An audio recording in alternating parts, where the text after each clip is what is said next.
South beat நேயர்களுக்கு வணக்கம். நிறைகாலரில் நாம் செய்யுபவர் திராவிட வெற்றி கழகத்தின் முதன்மை செயலாளர் திரு வல்லம் பஷீர் அவர்கள். வணக்கம். வணக்கம். நேற்று தாவேக அரசு வெள்ளை அறிக்கைலாம் வெளியிட்டாங்க. இன்று முன்னாள் நிதியமைச்சர் தங்கம் தென்னரசு அவர்கள் அதுக்கு பதில் கொடுக்கிறார், அதெல்லாம் பார்க்கிறோம். ஆனால் அரசியல் ரீதியாக சில நகர்வுகளை பார்க்க முடியுது. குறிப்பாக 4 சீட்டர் சோஃபா இன்று 5 சீட்டாக மாறி இருக்கிறது அப்படின்னு உதயநிதி ஸ்டாலின் அவர்கள் ஒரு புகைப்படத்தை எல்லாம் போட்டு சொல்லியிருந்தாரு. விஜயபாஸ்கர் ராஜினாமா செய்திருக்காரு. அவரும் தாவேக்காவுக்கு தான் போக போகிறதாக தகவல்லாம் வந்துட்டு இருக்கு. அதே சமயம் நேற்று சாயங்காலம் மதிமுகவினுடைய பொதுச் செயலாளர் திரு வைகோ அவர்களை அமைச்சர் ஆதவர்ஜுனா சந்திக்கிறாரு. அந்த சந்திப்புக்கு பிறகு இப்போது நம்ம 2 மணி நேரம் இதை பேசிட்டு இருக்கோம். 3 மணிக்கு தலைமைச் செயலகத்துல வைகோ அவர்கள் முதலமைச்சர் விஜய் அவர்களை சந்திக்க போறார் என்ற செய்தி வந்திருக்கு. இதை எதை காட்டுகிறது? இப்போ மதிமுகவினுடைய எம்எல்ஏக்களும் ராஜினாமா செய்ய போகிறார்களா? அப்போது 5 சீட்டர் சோஃபா 7 சீட்டர் சோஃபாவாக மாறப்போதா? நீங்க எப்படி பார்க்கறீங்க? நேற்றைக்கு மரியாதைக்குரிய அண்ணன் உதயநிதி அவர்களினுடைய அந்த சமூக வலைதளத்தினுடைய பதிவு இருக்குல்ல, அந்த 5 சீட்டர்ல 1 சீட்டு மதிமுகவுக்கானதுன்னு தான் நான் புரிஞ்சுக்கிறேன். 2 கம்யூனிஸ்ட் கட்சி, அதே போல இன்னும் 2 முஸ்லீம் லீக்கும் விடுதலை சிறுத்தையும் 1 சீட்டு மதிமுகவுக்கானது. அவர் அப்படிதான் அதை மென்ஷன் பண்ணிருப்பாரு. அப்புறம் ஏன் சார் காங்கிரஸ் இல்லைன்னு ஒரு கேள்வி வரும்ல. காங்கிரஸ் ஏற்கனவே டிக்ளேர் பண்ணிட்டு போயிடுச்சு. ஃபர்ஸ்ட் துரோகமே காங்கிரஸ் தான். இவங்க எல்லாம் துரோகம் செஞ்சதாக சொல்லல, நாங்க வெளியிலிருந்து ஆதரவுன்னு போனாங்க. இப்ப மார்க்சிஸ்டும் அதே நிலைப்பாட்டுல தான் இருக்காங்க, இந்திய கம்யூனிஸ்டும் அதே நிலைப்பாட்டுல தான் இருக்காங்க. இவங்க 2 பேர் மட்டும்தான் மந்திரி சபையில பங்கேற்று இருக்கிறாங்க, யூனியன் முஸ்லீம் லீக்கும் விடுதலை சிறுத்தைகள் கட்சியும். இன்னொரு கட்சி உதயசூரியன் சின்னத்துல நின்னதுனால தவிக்குது. இந்த ஆசை காதலனோடு காதலி சேர முடியாமல் தவிக்கிற அந்த பதைப்பு இருக்குல்ல, அது விஜய்க்கும் வைகோவுக்கும் வைகோ மகனுக்கும் இடையில உருண்டோடிக்கொண்டே இருக்கு. சேர முடியலையே இப்படி பண்ணிட்டோமே, தப்பு பண்ணிட்டோமே அப்படின்னு. அதற்கு ஒரு முற்றுப்புள்ளி நேற்றைக்கு மாண்புமிகு அமைச்சர் மூலமாக வைக்கப்பட்டு விட்டது என்றுதான் நான் புரிந்து கொள்கிறேன். முதல்ல இதுல என்ன அப்படின்னா, விஜய் முதலாக வைகோ வீட்டுக்கு வந்ததிலிருந்தே இந்த அரசியல் துவங்கிடுச்சு. அப்போதே பேச்சுவார்த்தைகள் என்ன செய்யறது அப்படிங்கிற அந்த ஆலோசனைகள் எல்லாம் மேற்கொள்ளப்பட்டு விட்டன. பல கட்டங்களாக மதிமுகவினுடைய சட்டமன்ற உறுப்பினர்கள்ட்ட பேச்சுவார்த்தை நடத்தி பார்த்தாங்க வைகோவும் அவருடைய மகனும். முதல்ல இந்த நேரத்துல ஒரு முக்கியமான செய்தி என்ன அப்படின்னா, வைகோவினுடைய மகனுக்கு உதயசூரியன் சின்னத்துல நிக்கிறதுல விருப்பம் இல்லை. உதயசூரியன் சின்னத்துல நிக்கிறது முழுக்க வைகோவினுடைய முடிவு. அது திமுகவினுடைய முடிவுன்னு சொல்றாங்க, தவறு. திமுகவினுடைய முடிவு அல்ல, வைகோவினுடைய முடிவுதான். வைகோ இன்னைக்கு எப்படி போய் விஜயை சந்திக்கிறதுக்கு போறாரோ, அது மாதிரி திடீர்னு நேரம் குறிப்பிடாமல், முன் அனுமதி பெறாமல் ஒரு நாள் போய் அண்ணன் மு.க. ஸ்டாலின் அண்ணா அறிவாலயத்துல சந்திச்சார். நான் பல நேர்காணல்கள்ல இதை சொல்லியிருக்கேன். அன்றைக்கு எஸ்டிபிஐ போன்ற ஏராளமான கட்சிகள் பேச்சுவார்த்தை குழுவோடு பேச்சுவார்த்தை நடத்தி கொண்டிருக்கு. அனலாய் தகிக்குது அண்ணா அறிவாலயம். இவர் போனாரு. இவர் போய் அங்க அண்ணன் மு.க. ஸ்டாலின் கிட்ட என்ன பேசினாருன்னா, நாங்க ஒரு தீர்மானத்தை போட்டோம் எங்க கட்சியினுடைய பொதுக்குழுல. திராவிட வெற்றி கழகம் நிபந்தனையற்ற ஆதரவை திராவிட முன்னேற்ற கழகத்துக்கு தருது. எந்த எதிர்பார்ப்பும் இல்லாம திராவிட முன்னேற்ற கழகத்தோடு நிற்கிறோம், அதனுடைய கூட்டணிக்கு பாடுபடுவோம்னு சொன்னோம். இன்னும் ஒருபடி மேல போய் எங்க தலைவர் மல்லை சத்யா சொன்னாரு, நீங்க மதிமுகவினுடைய வேட்பாளர்களுக்கு வாக்கு சேகரிப்பீங்களா அப்படிங்கும் போது, அண்ணன் மு.க. ஸ்டாலின் அவர்கள் முதலமைச்சராக வேண்டும் என்பதுதான் எங்களுடைய நோக்கம். அதற்காக நாங்கள் எந்த தியாகத்தையும் செய்வதற்கு தயாராக இருக்கோம், தேவைப்பட்ட மதிமுகவுக்கும் பிரச்சாரம் செய்வோம்னு சொல்லி முடிச்சார். அப்ப அந்த அளவுக்கு உள தூய்மையோட நாங்க ஒரு அறிவிப்பை வெளியிட்டோட இவர் போய் பார்த்தாருல. அங்க என்ன பேசினாருன்னா, எந்த காரணத்தை கொண்டும் மல்லை சத்யாவையும் வல்லம் பஷீரையும் சேர்த்துறாதீங்க, மதிமுகவிலிருந்து பிரிஞ்சு போய் எங்களை ஒரு பெரிய காயப்படுத்திருக்காங்க, எங்க தோழர்கள் ரொம்ப வருத்தப்படுறாங்க, நாங்க உதயசூரியன் சின்னத்துல கூட நின்றுறோம், போன தடவை நின்ற மாதிரியே எந்த நிபந்தனையும் வைக்க மாட்டோம், நீங்க கொடுக்குற சீட்டை வாங்கிக்கிறோம், கொடுக்குற தொகுதிகளை வாங்கிக்கிறோம்னு சொல்லி அந்த பேச்சுவார்த்தைக்கு அன்றைக்கு முற்றுப்புள்ளி வைத்து விட்டு வந்தார். வெளியில என்ன சொன்னாருன்னா, கட்டபொம்மனுடைய வாரிசுகளுக்கு ஏதோ கோயில்ல முதல் உரிமை தரப்படணும், காயிதே மில்லத்துக்கு பல்கலைக்கழகம் அமைக்கப்படணும், இதெல்லாம் அவர் வச்ச கோரிக்கை. அப்புறம் சோலார் மின்சார உற்பத்திக்கு சிறப்பு கவனம் செலுத்தணும். ஏன் 5 ஆண்டுகளாக அண்ணன் மு.க. ஸ்டாலின் இருக்கிற போது இதெல்லாம் கவனத்துக்கு கொண்டு வரலையா நீங்க? அந்த 5 ஆண்டுகளா நீங்க கூட்டணியில தானே இருந்தீங்க. ஒரு நாளாவது இந்த கோரிக்கைகளோடு அண்ணன் மு.க. ஸ்டாலினை போய் சந்திச்சீங்களா? கிடையாது. அப்போ இப்ப என்னன்னா, ஏன் உதயசூரியன் சின்னத்துல நான் வேண்டான்னு சொல்லி நீங்க நின்னீங்க, பாத்தீங்களா நம்மளால போக முடியலன்னு வைகோவை டார்ச்சர் பண்றாரு. இப்ப அந்த டார்ச்சர் தாங்க முடியாமலும் திமுக மீது இருந்த அபரிவிதமான வெறுப்பின் காரணமாகவும் விஜயினுடைய பக்கம் போவதற்கு மதிமுகவும் வைகோவும் தயாராகியிருக்கிறாங்க. இது ஒரு பக்கம். இப்ப இந்த 2 எம்எல்ஏக்கள் ஒரு டிஸ்டர்பன்ஸா இருக்கு. என்னடா நடக்க போகுது அப்படின்றது தெரியல. ராஜேந்திரனை கடையநல்லூர் தொகுதியில போடக்கூடாதுன்றது வைகோ மகனினுடைய விருப்பமாக இருந்துச்சு. அவர் வேற ஒரு வேட்பாளரை தேர்வு செய்து வச்சார். நெல்லை மாவட்டத்தினுடைய மாவட்ட செயலாளர் தேர்வு செய்து வச்சார். இவருக்கு சீட்டு கொடுக்க கூடாது. வைகோ தான் இவருக்கு சீட்டு கொடுத்தார். இப்ப ஒரே கல்லுல 2 மாங்கா அடிக்க பாக்குறாரு வைகோவுடைய பையன்.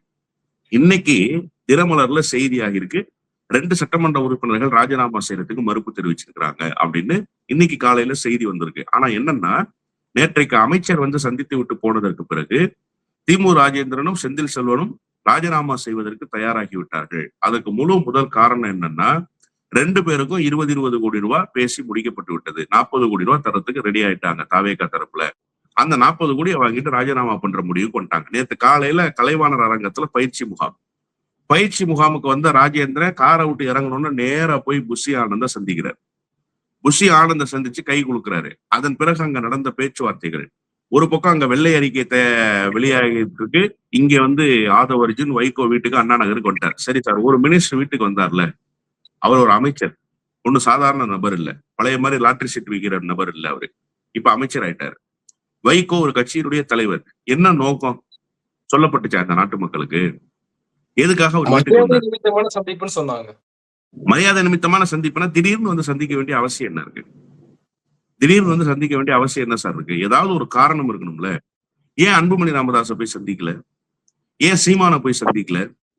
ஓய்வுல இருக்காரு ராமதாஸ். இருக்காரா? என்ன செஞ்சுக்கிட்டு இருக்காரு? எந்த ஊர்ல இருக்காரு? தைலாபுர தோட்டத்துலதான் இருக்காரா? இல்ல வேற எங்கேயாவது போய் ஓய்வுல இருக்காரானே தெரியாம இருக்காரு. அவரை போய் சந்திக்கலாம் இல்லையா? அவர் ஒரு சீனியர் மோஸ்ட் லீடர் தானே. நடக்க முடியாத நிலையில இருக்கிறார்ல, காலுக்கு தலையணையெல்லாம் வச்சுட்டு உட்கார்ந்து இருக்கிறார்ல. இந்த தேர்தலில் அவரும் களத்துல நின்னார்ல, அவர்கிட்டையும் போய் யோசனை கேட்கலாம்ல, அவர்கிட்டையும் போய் ஆலோசனை நடத்தலாம்ல. ஏன் நீங்க அவரெல்லாம் பார்க்கல? அப்போ இதனுடைய உள்நோக்கம் என்ன அப்படின்னா, சட்டமன்ற உறுப்பினர்களுக்கு விலை பேசப்பட்டது. அந்த விலையை முடிவு செய்வதற்காக நேற்றைக்கு ஆதவ அர்ஜுன் போயிட்டு வந்தாரு. இதுதான் யதார்த்தமான உண்மை.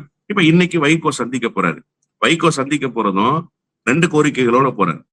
இந்த சட்டமன்ற உறுப்பினர்கள் ராஜினாமா பண்ணிடுவாங்க, நீங்க அந்த சட்டமன்ற உறுப்பினர்கள் மீண்டும் போட்டியிட வாய்ப்பு கொடுங்க, கூட்டணியில சேர்த்து திருச்சி கிழக்கு எங்களுக்கே கொடுங்கன்னு கேட்கிறாரு.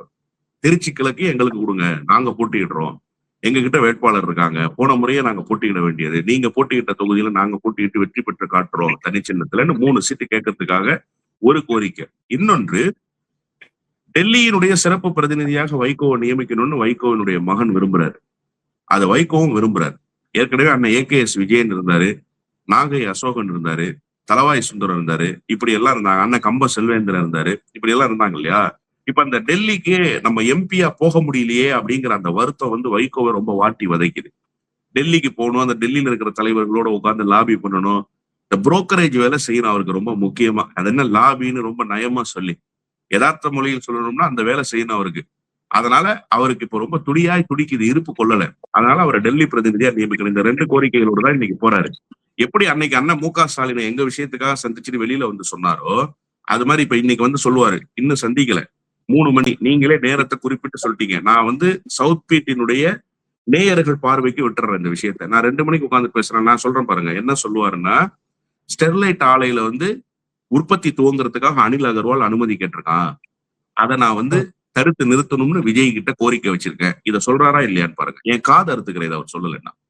சீமை கருவேல மரங்களை அகற்றுவதற்கு நான் வந்து தமிழ்நாடு முழுக்க போய்கிட்டு இருக்கேன், விருதுநகர்ல ஏற்கனவே நடத்தி முடிச்சுட்டேன், பம்மல்ல நடத்திக்கிட்டு இருக்கேன், இதை வந்து மக்கள் இயக்கமா உங்களை போன்ற தலைவர்கள் அதை உத்தரவாக போட்டு செய்யணும்னு சொல்லி அவர்கிட்ட நான் வந்து கோரிக்கை வச்சிருக்கேன். ஆட்சியை சிறப்பாக நடத்தி கொண்டிருக்கிறார், அங்கொன்றும் இங்கொன்றுமாய் பிரச்சனைகள் நடந்து கொண்டிருக்கின்றன, அந்த பிரச்சனைகளை சரி செய்வதற்கு எல்லா வகையிலும் நான் துணை நிற்பேன் என்று சொல்லிவிட்டு வந்தேன். கனிமோடு என்னிடத்திலே பேசினார், கரிசனத்தோடு என்னிடத்திலே பேசினார், வாஞ்சியோடு என்னிடத்திலே பேசினார்னு இன்னைக்கு போடுற நாடகம் எப்படி இருக்க போகுதுன்றதை மட்டும் பாருங்க. நான் என்ன கேட்க விரும்புறேன்னா, அரசியல் என்பது மக்களுக்கானதா இல்லையா? அப்ப இந்த நாட்டு மக்களை நீங்கள் ஏமாற்றுகிற வேலையை செய்றீங்களா இல்லையா? நான் வந்து இந்த விஷயத்துல உண்மையிலேயே காங்கிரஸை பாராட்டுறேன். சொல்லாம கொள்ளாம போய் சேர்ந்துட்டாங்க. போய் சேர்ந்த பிறகு அவங்க நிலைப்பாடு ரொம்ப தெளிவாயிடுச்சு. விடுதலை சிறுத்தைகளும் இந்திய யூனியன் முஸ்லீம் லீக்கும் வெளியிலிருந்து ஆதரவும் போனாங்க, ஆட்சி அமைப்பதில் பங்கேற்று விட்டார்கள், மந்திரி சபையில் இடம்பெற்று விட்டார்கள். அவங்க எல்லாம் கிளாரிட்டியோட இருக்காங்க. உங்களால ஒரு கிளாரிட்டியோட முடிவு எடுக்க முடியாம பேரம் பேசுவதற்காகவே இங்கே ஒரு பக்கமோ அங்க ஒரு பக்கமோ 1 மாத காலமாக அந்த குரங்கு தேங்காயை உருட்டின கதையை உருட்டிக்கிட்டே இருக்கீங்களா? இது ஒரு கேவலமா ஆனால் இல்லையா? ஆரம்பத்திலிருந்தே தாவேக்காவுக்கு போக முடியலன்ற அந்த ஏக்கம், அந்த வருத்தம் அவங்களுடைய பேச்சினுடைய செயல்பாடுகளே இது இருந்துச்சு தானே? இல்ல, கண்டிப்பா இருந்துச்சு சார். நான் என்ன கேட்கிறேன்னா, கட்சி உங்களோடது, நீங்க தான் பொதுச் செயலாளர். அவர்தான் ஒரு திருமண வீட்டுல பேசுறாரு, நான் சட்டம் படித்தவன், எனக்கு சட்டம் தெரியும், நான் இந்த எம்எல்ஏக்களை ராஜினாமா செய்ய விட மாட்டேன், எனக்கு எப்படி அதை ஹேண்டில் பண்ணணும்னு தெரியும்ன்றாரு. உங்களுக்கு தான் தெரியும்ல, போகணும்னு முடிவு எடுத்துட்டா போய் தொலைய வேண்டியதானே. எதுக்காக இந்த குதிரை பேர் ஹார்ஸ் ட்ரேடிங்க எதுக்கு நடத்துறீங்கன்னு கேட்கிறேன். இது கேவலம் இல்லையா? நேற்றைக்கு பாருங்க செய்தி வருது, 40 கோடி ரூபாய் பேசியிருக்கிறாங்கன்னு செய்தி வருது. இது எவ்வளவு பெரிய அயோக்கியத்தனம். அப்புறம் என்ன பெரிய யோகிய சிகாமணி வேஷம் போடுறீங்க நீங்களும் உங்க மகனும்? இது ஒரு கேவலமான அரசியல் தானே. இசக்கி சுப்பையா செய்ததற்கும் மரகதம் குமரவேல் செய்ததற்கும் வைகோவும் அவருடைய மகனும் செய்வதற்கு என்ன பெரிய வேறுபாடு இருக்குன்னு கேக்குறேன். எந்த வேறுபாடும் கிடையாது. எல்லாரும் ஒரே குட்டையில் உரிய மட்டைகளாகவே வெளிப்படுது. அரசியல் செய்யப்படல, நான் வேணா ரைடு விடுங்க, 100 கோடி ரூபாய் வாங்கிட்டதெல்லாம் சில பேர் சொல்றாங்க, ரைடு விட்டு பாரு அப்படின்னு மரகதம் குமரவேல் கூட அண்மையில மீட்டிங்ல சொல்லியிருந்தாங்க இல்லையா? எல்லார் மேலையும் பணம் வாங்கிட்டு தான் ராஜினாமா செய்யறாங்க, நம்ம அந்த அக்யூசேஷன் வச்சிட முடியுமான்ற ஒரு கேள்வி இருக்குல்ல. ஓட்டுக்கு 3000 ரூபாய் கொடுத்தாங்க சார் மதுராந்தகம் தொகுதியில. நீங்க வாங்க சவுத் பீட்ல மைக்க தூக்குங்க, கேமரா எடுங்க, மதுராந்தகம் தொகுதிக்குள்ள வீடு வீடா போவோம், கருங்குழி வாங்க போவோம், மதுராந்தகம் டவுனு வாங்க போவோம், ஒவ்வொரு வீட்லயும் மைக்கு நீட்டுங்க. 3000 ரூபாய் கொடுத்தாங்க ஓட்டுக்கு. 2 லட்சம் வாக்குகளுக்கு 3000 ரூபாய் கொடுத்தாங்க சார்.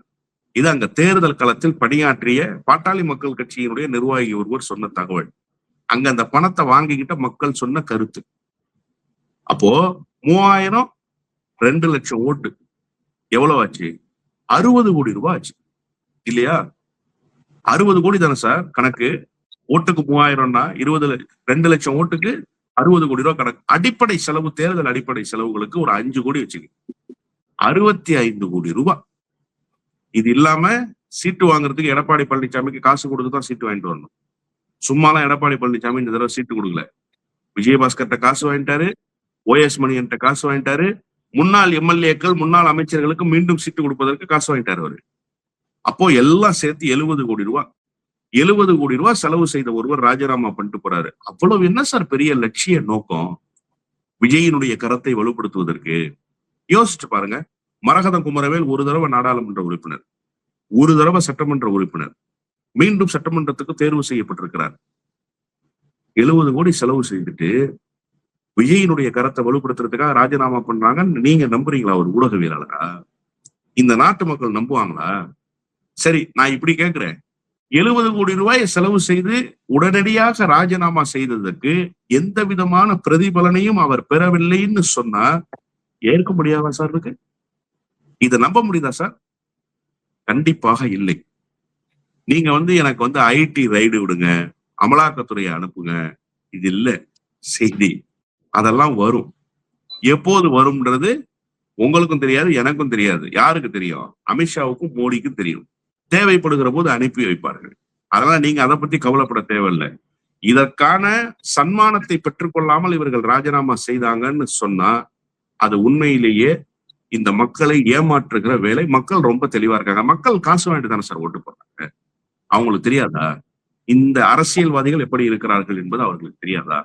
யார் தூய்மையான அரசியலை செய்யறாங்க, யார் அப்பழுக்கற்ற அரசியலை செய்யறாங்க, யாரு கரப்ஷன் ஹேண்டோட இருக்காங்க அப்படிங்கிறதெல்லாம் மக்களுக்கு நன்றாக தெரியும். எனவே மரகத குமரவேல் போன்றவர்களெல்லாம் அந்த நாட்டு மக்களை ஏமாற்ற முடியாது. இப்ப நம்ம விஷயத்துக்கு வருவோம். கூட்டணி பேச்சுவார்த்தை நிறைவு பெற்றுச்சு. 2 எம்எல்ஏக்கள் ராஜினாமா செய்வதற்கு ஒப்புக்கொண்டு விட்டார்கள். அதற்கான பணம் கைமாறிடுச்சு. அடுத்த கட்ட நடவடிக்கைகள் குறித்து பேசுவதற்காக இன்னைக்கு விஜயை சந்திக்கிறதுக்கு போறாரு. டிமாண்ட்ன்றது இதுதான். திருச்சி கிழக்க மதிமுக கேட்குது, மதிமுக போட்டியிட விரும்புது. 3 தொகுதிகள், கடையநல்லூர், சீர்காழி, திருச்சி கிழக்கு. அதுல இன்னொரு விஷயத்தையும் சொல்லிடுறேன், கடையநல்லூர் கிடைக்கலனாலும் பரவாயில்ல, திருச்சி கிழக்க கொடுங்கன்னு கேட்கிறாரு வைகோ பையன். இதான் புது செய்தி, இன்னைக்கு காலையில உள்ள லேட்டஸ்ட் அப்டேட். அங்க இருக்கிற நிர்வாகிகள்கிட்ட போன் போட்டு கடையநல்லூர் கிடைக்கலனாலும் பரவாயில்ல, நம்ம திருச்சி கிழக்க வாங்கிடலாம், கான்பிடண்டா இருங்கன்னு சொல்லி திருச்சியில் இருக்கிற நிர்வாகிகளை தயார்படுத்தி இருக்கிறார். இன்றைக்கு காலையில திருச்சியிலிருந்து ஒரு நிர்வாகி, மாவட்ட நிர்வாகி என்னை கூப்பிட்டு சொன்னார் இந்த செய்தியை. இந்த செய்தியை நான் இன்னைக்கு முதல் தடவையாக சொல்றேன். திருச்சி கிழக்கை பெறுவதில் உறுதி காட்டுகிறது மதிமுக. அதற்கான பேச்சுவார்த்தை அடுத்த கட்டமாக டெல்லியினுடைய சிறப்பு பிரதிநிதியாக வைகோ போகணும். மதிமுகவினுடைய யோசிக்கலாம், ஆனால் தாவேக்க என்னவாக அது யோசிக்கிறது? ஏன்னால் விஜய் நின்று வெற்றி பெற்ற தொகுதியாக அது இருக்கு. ஏற்கனவே கூப்பா கிருஷ்ணன் தாவேக்காவில் இணைந்து அங்கு ஒரு மீட்டிங்கை நடத்தி இருக்காரு. விஜய் பங்கெடுத்து பேசியிருக்காரு. விஜய் மீட்டிங்ல அவரும் இருந்திருக்காரு. அப்போ அவரு என்ன நினைப்பாரு? அவரு திருச்சி கிழக்குல போட்டியிடணும்னு நினைக்கக்கூடிய வாய்ப்புகள் இருக்கு இல்லையா? அதெல்லாமே இருக்குல்ல. அவர்தான் ஏற்கனவே வாரிய தலைவரா வந்துட்டாரு. ஏற்கனவே வாரிய தலைவரா கூப்பா கிருஷ்ணன் நியமிக்கப்பட்டார். கூப்பா கிருஷ்ணன் கேண்டிடேட் இல்ல. விஜயின் சார்பில் போட்டியிடுகிற வேட்பாளர்கள் பட்டியலில் கூப்பா கிருஷ்ணன் பேர் இல்ல சார். வேற யார் பேரோ இருக்கு. லாரன்ஸ் எல்லாம் போட்டியிட போறதாக நேற்றுக்கு ஒரு செய்தி கூட வந்துச்சு. யார் வேண்டுமானாலும் போட்டியிடலாம், ஆனா கூப்பா கிருஷ்ணன் இல்ல. விஜய் என்ன முடிவெடுக்க போறாருன்றது யாருக்குமே தெரியாது. நல்லா சொன்னீங்க நீங்க. இது இவங்களுடைய முடிவு. விஜய் முடிவெடுக்கணும்ல. நீங்க விஜய் என்ன முடிவெடுக்க போறான்னு தெரியாது. ஆனா இவங்க கேட்கறாங்க, இவங்க டிமாண்ட் வைக்கிறாங்க. எங்களுக்கு கொடுங்க, நாங்க போட்டியிடுறோம். நான் திருச்சியில எம்பியா இருக்கேன், எனக்கு ஒரு சட்டமன்ற உறுப்பினர் கூடுதலாக கிடைச்சா பலமா இருக்கும் அப்படிங்கிற மாதிரி அவர் கருதுறாரு. அதற்குண்டான வாய்ப்புகளை அவர் உருவாக்குறதுக்கு முயற்சி பண்றாரு. ஆனா விஜய் கொடுப்பாரா, கொடுக்க மாட்டாரா, டெல்லி பிரதிநிதி கொடுப்பாரா, கொடுக்க மாட்டாரா அப்படிங்கறதெல்லாம் விஜய் எடுக்க போற முடிவு. இன்னைக்கு சந்திப்புக்கான நோக்கம் இதுதான். எல்லாம் சரியாயிடுச்சுங்க, ஒன்னும் பிரச்சனை இல்ல. ஒரு பக்கம் குதிரை பேர அரசியல் நடக்குது, இன்னொரு பாஜக மாடல் கர்நாடக மாடலை கொண்டு வராங்க அப்படின்னா இடதுசாரிகள் விசிகாவினுடைய ஆதரவு இருக்கு இல்லையா? இன்னைக்கு மீட்டிங்ல கூட சொல்லியிருந்தாங்க, நாங்க அழுத்தம் கொடுத்ததுனாலதான் 4 எம்எல்ஏக்களோட நின்னாங்க அப்படின்னு. அப்போ இன்னைக்கு விஜயபாஸ்கர் ராஜினாமா செய்கிறார், இன்னும் 2 மதிமுக எம்எல்ஏக்கள் ராஜினாமா செய்ய போறாங்க அப்படின்னா, அப்போ இடதுசாரிகளும் பிசிகாவும் என்ன பண்றாங்க, இல்ல அவங்களுடைய அழுத்தம் இல்லையான்ற ஒரு கேள்வி, அவர் பொருட்டை எடுத்துக்கலையே தாவேக்கான்ற ஒரு கேள்வி இருக்குல்ல. அறுதி பெரும்பான்மைக்கு மொத்தம் எத்தனை சீட்டு சார் தேவைப்படுது? 118 தானே? ஓகே, எத்தனை சீட்டு விஜய் கையில இருக்கு? சும்மா சொல்லுங்க சார், எத்தனை சீட்டு விஜய்? 107. 11 சீட்டு தேவை. ஆல்ரெடி கன்ஃபர்மேஷன்ல 4 பிளஸ் விஜயோடது 1 5 ஆச்சு. விஜயபாஸ்கர் 6 ஆச்சு. மதிமுக 2 8 ஆச்சு. இன்னும் எத்தனை சீட்டு சார் தேவைப்படுது? ஒரு 3 சீட்டு. இன்னொரு 3 சீட்டை விஜயால பெற முடியாதுன்னு மார்க்சிஸ்டும் இந்திய கம்யூனிஸ்டும் நினைக்கிறாங்களா? கண்டிப்பாக முடிஞ்சிடும். அதன் பிறகு இவர்களுடைய குரலுக்கு வலுவில்லாமல் போயிரும். இவங்க உறுதியா இருப்பாங்க. நான் அந்த விஷயத்துல மாறுபட்ட கருத்து தெரிவிக்கவே மாட்டேன். உண்மையிலேயே பொது உடைமை இயக்கத்தின் 2 அமைப்புகளும் வலிமையான குரலை பதிவு செய்து 25 பேர் ஒரு பார்ட்டா வந்தாங்கல்ல, அதை சேர்க்க கூடாதுன்னு முதல் முட்டுக்கட்டையை போட்டு தடுத்து நிறுத்தியது அவர்கள் தான். அங்க 2 பிளே நடந்திருக்கு. ஒண்ணு, எடப்பாடி பழனிசாமி பக்கம் அவர்கள் போவதற்குண்டான வாய்ப்பும் அதனால உருவாச்சு. இன்னொரு பக்கம் விஜயால அகாமடேட் பண்ண முடியாம அவங்க நடுத்தருல நிறுத்தி வைக்கப்பட்டாங்க. அந்த 25 பேருடைய வாழ்க்கை கேள்விக்குறியாயிடுச்சு. அதுலதான் இப்ப விஜயபாஸ்கர் கடைசி நேரத்துல புறப்பட்டு வர்றாரு. சி.வி. சண்முகம் விரைவில் புறப்பட்டு வருவாருன்றாங்க. இன்னும் சில பேர்லாம் வரப்போறாரு அப்படின்றாங்க. சங்கரங்கோயில் எம்எல்ஏவே வரப்போறதாக சொல்றாங்க. இதெல்லாம் ஒரு பக்கம் பேச்சு இருக்குது. நம்ம வெளியில இருக்கிற பேச்சை நம்பி பேச முடியாது. உண்மையைதான் பேசியாக வேண்டியிருக்கு. இப்ப இதுல கம்யூனிஸ்டுகளினுடைய தேவையும் விடுதலை சிறுத்தைகளுடைய தேவையும் இருக்கிற வரைதான் இவர்களுடைய குரலுக்கு மதிப்பு. அறுதி பெரும்பான்மை 118 சீட்டு கிடைச்சிச்சுன்னா முஸ்லீம் லீக் கேட்காது. முஸ்லீம் லீக் கண்டிப்பா கேட்காது. ஏன் இப்படி எல்லாம் பண்றீங்க அப்படின்னு கேட்குமா? கண்டிப்பா கேட்காது. ரொம்ப மகிழ்ச்சியில இருக்கிறது முஸ்லீம் லீக் தான். இப்போ ஏக மகிழ்ச்சியில இருக்காங்க. ஒரு அமைச்சரவை கிடைச்சிருச்சு, நமக்கு ஒரு இலாக்காவுக்கு மந்திரி நம்ம கிட்ட இருக்காரு அப்படிங்கிற அந்த மகிழ்ச்சியில இருக்காங்க. அந்த பூரிப்புல அவங்க கேட்க மாட்டாங்க. இன்னும் அடுத்த 50 வருடங்களுக்கு திமுக துடை தெரியப்படும்ன்றாரு ஷாஜகான்.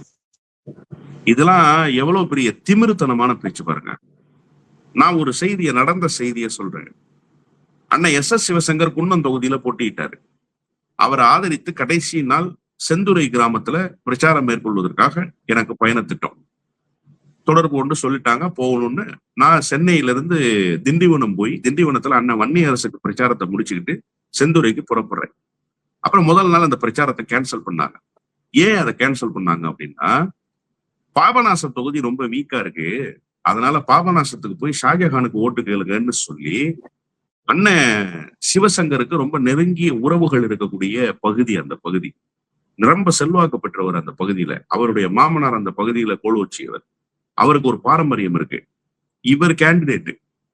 இவரை இங்க வேலை செய்ய வேணாம்னு சொல்லி நிறுத்திட்டு இவர் எங்க அனுப்பிச்சாங்க? பாபநாசத்துக்கு அனுப்பிச்சாங்க. எலெக்ஷன் கேம்பெயினுக்கு அவர் போனாரு. கடைசி நாள் பாபநாசத்துக்கு போய் டூர். கிட்டத்தட்ட 6 ஒன்றியங்கள் அவர் பேசி அந்த பிரச்சார பயணத்தை முடித்துக் கொண்டு வந்தாரு. அப்ப திமுக எவ்வளவு வேகமாக உங்களுடைய வெற்றிக்கு களமாடி இருப்பாருங்க.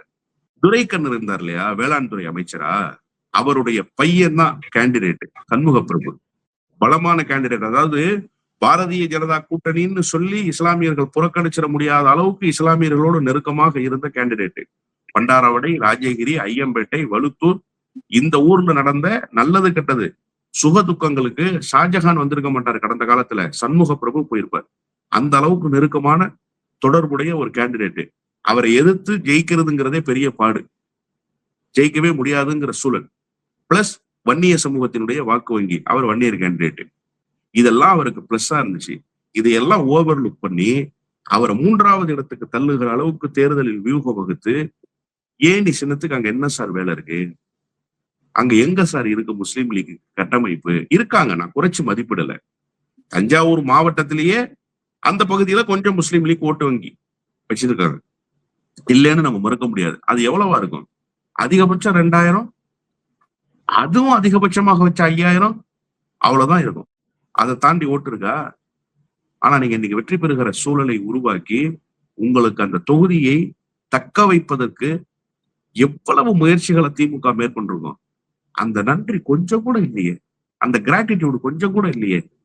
இவ்வளவு மோசமா ஒரு வாய்ப்பு வந்து அவங்களா வர்றாங்க, தவைக்கு அவங்களா வர்றாங்க, ஆபீஸ்க்கு வர்றாங்க, நிறைய நடக்கிறாங்க. அதன் பிறகு அமைச்சர்களை பொறுப்பு கொடுக்கறாங்க. நீண்ட நாட்களுக்கு பிறகு இல்ல, வரலாற்றிலேயே கூட்டணி ஆட்சியில ஐயுஎம்எல் அமைச்சர்கள் இடம்பெறுகிறது அப்படின்றப்போ அது அவர்களுக்கு மிகப்பெரிய ஒரு வாய்ப்பா தானே பார்க்கப்படும். இந்த வாய்ப்பை நம்ம கண்டிப்பா பெரிய வாய்ப்பு தான் சார், நான் இல்லைன்னே மறுக்கல. ஆனா சின்னத்துல ஏணியை வச்சுக்கிட்டு ஏத்தி விட்ட ஏணியை எட்டி உதைக்கிறீங்களே, அது தப்பு இல்லையா? நல்லா அமைச்சரா இருங்க, சிறப்பா செயல்படுங்க. யாரு வேணாம்னா உங்க சமூகத்துக்கு கடமையாற்றுங்க, உங்க கட்சியை வளர்த்தெடுங்க, உங்க தொகுதியை மேம்படுத்துங்க. திமுக 50 ஆண்டுகளுக்கு எழ முடியாத நிலைமைக்கு போயிரும்னா இது ஆணவம் இல்லையா? அது எப்படி திமுக 50 ஆண்டுகளுக்கு எழ முடியாத நிலைமைக்கு போகும்? திமுக என்ன தோல்வியை பார்க்காத இயக்கமா? காகிதம் இல்ல காலத்திலிருந்து இருந்த உறவு நல்லா சொன்னாரு மனிதநேய மக்கள் கட்சி சட்டமன்ற உறுப்பினர் ஜவாஹிருல்லா. ரொம்ப அழகா சொன்னாரு. தன்னுடைய ஆசை காதலி மும்தாஜுக்கு கல்லறை கட்டினார் அந்த ஷாஜகான், முஸ்லீம் லீக்குக்கு கல்லறை கட்ட பார்க்கிறாரு, முஸ்லீம் லீக்கினுடைய பெருமைகளுக்கு கல்லறை கட்ட பார்க்கிறாரு இந்த ஷாஜகான் சொன்னார். காகிதம் இல்ல காலத்திலிருந்து உறவு சார். முஸ்லீம் லீக்கினுடைய உயிர்ப்பை பாதுகாத்தது தமிழ்நாட்டுல திராவிட முன்னேற்ற கழகம் மறந்துடக்கூடாது. அந்த கட்சி இன்னைக்கு உயிரோட தமிழ்நாட்டுல இருக்குன்னா அதுக்கு காரணம் திராவிட முன்னேற்ற கழகம். தொடர்ச்சியாக திராவிட முன்னேற்ற கழகத்தினுடைய கூட்டணி தான். அதன் காரணமாகத்தான் அந்த கட்சிக்கு நாடாளுமன்ற உறுப்பினர், சட்டமன்ற உறுப்பினர், கடந்த காலத்துல வக்பு வாரியம் எல்லாமும் தந்து அழகு பார்த்தது யாரு? திராவிட முன்னேற்ற கழகம் தான். இப்ப 2 இடத்துலயும் நீங்க வெற்றி பெற்றதுக்கு காரணம் யாரு? திராவிட முன்னேற்ற கழகம் தான். அந்த கட்சி 50 ஆண்டுகளுக்கு எழ முடியாத நிலைமைக்கு போகும்னா இது எவ்வளவு பெரிய மோசமான ஒரு விமர்சனம். இந்த விமர்சனம் தேவையான்னு கேட்கிறேன். அண்ணன் ஆராசா பேசிட்டாரு, அதுக்காக நாங்க எதிர்வினையாற்றுறோம். தாராளமா ஆற்றுங்க, யாரு வேணாம்னா, உங்களுக்கு ஜனநாயக உரிமை. ஒரு கட்சி 50 ஆண்டுகளுக்கு எழவே முடியாதுன்னு சொல்றதெல்லாம் திமிர் இல்லையா? அந்த கட்சி அப்படி எழ முடியாம போகுமா? அந்த கட்சியினுடைய வரலாறு தெரிஞ்சு அப்படி பேசலாம். ஷாஜகானுக்கு வரலாறு தெரியுமா தெரியாதா? இல்ல வரலாறு தெரியலன்னா அவர் தெரிஞ்சுக்கணும். வரலாறு தெரியாம பேசக்கூடாது. இதை விட 100 விழுக்காடு கடுமையான பின்னடைவை எல்லாம் சந்திச்சிருக்கு திராவிட முன்னேற்ற கழகம். இப்போ ஒண்ணு திராவிட முன்னேற்ற கழகத்துக்கு பின்னடைவே இல்லை சார். ஆளுங்கட்சி இன்னைக்கு எதிர்கட்சியா இருக்காங்க, அவ்வளவுதானே. ஆட்சியை இழந்திருக்காங்க. அந்த தலைவர் தோத்து போயிட்டாரு. அது ஒரு மிகப்பெரிய டிசாஸ்டர் அந்த கட்சிக்கு, நான் இல்லைன்னே சொல்லல. ஆனா அந்த டிசாஸ்டரை அந்த வடுவே தெரியாம கிளம்பி வந்திருக்காரு பாருங்க ஒரு தலைவர். இன்னைக்கு போயிருக்காரு கலாநிதி வீராசாமி வீட்டு கல்யாணத்துக்கு, அங்க போய் பேசுறாரு. நேற்றைக்கு கடுமையான அறிக்கை கொடுத்தாரு சட்ட ஒழுங்கு பிரச்சனையில. சைலண்ட் மோட்லயே இருக்கிற விஜய், எப்ப நீ சைலண்ட் மோட்ல இருந்து வெளில வருவேன்னு கேட்டாரு. திமுக போராட்டம் நடத்தணுமா, போராட்டத்தை பார்க்கணும்னு ஆசைப்படுறியான்னு கேட்டாரு. அப்போ ஒரு தலைவர் அதுல இருந்து மீண்டு வந்துட்டாரு. ஒரு கட்சி தன்னுடைய பணியை துவங்கிருச்சு. இன்னைக்கு நம்ம இந்த டிபேட்ல ஏன் பேசிக்கிட்டு இருக்கோம்? 4 சீட்டர் சோஃபா 5 சீட்டரா மாறிடுச்சுன்னு சொன்னவர் யாரு? எதிர்கட்சி தலைவர் தானே. அதனாலதான் இன்னைக்கு இந்த டிபேட்டு. நீங்க என்ன கூப்பிட்டுருக்கீங்க பேசுறதுக்கு? அப்ப இன்னைக்கும் பேசு பொருள் யாரு? திமுக தான். திமுகவினுடைய கருத்தை வச்சுதான் ஊடகத்தினுடைய விவாத களத்தை நகர்த்த வேண்டியிருக்கு. அப்ப திமுக தான் இங்க கட்சி, அதுதான் பார்ட்டி, அதுதான் இன்ஃப்ராஸ்ட்ரக்சர். அதனால அந்த கட்சியெல்லாம் வீழ்த்த முடியாது. இப்படி பேசுவது மிக மிக மிக மிக தவறான போக்கு. முஸ்லீம் லீக்கினுடைய மரியாதைக்கு இது பெரிய கேடு விளைவிக்கும். அவ்வளவுதான். நன்றி. நிறைய விஷயங்களை பகிர்ந்துருக்கீங்க. உங்க நேரத்துக்கு மிக்க நன்றி. நன்றி.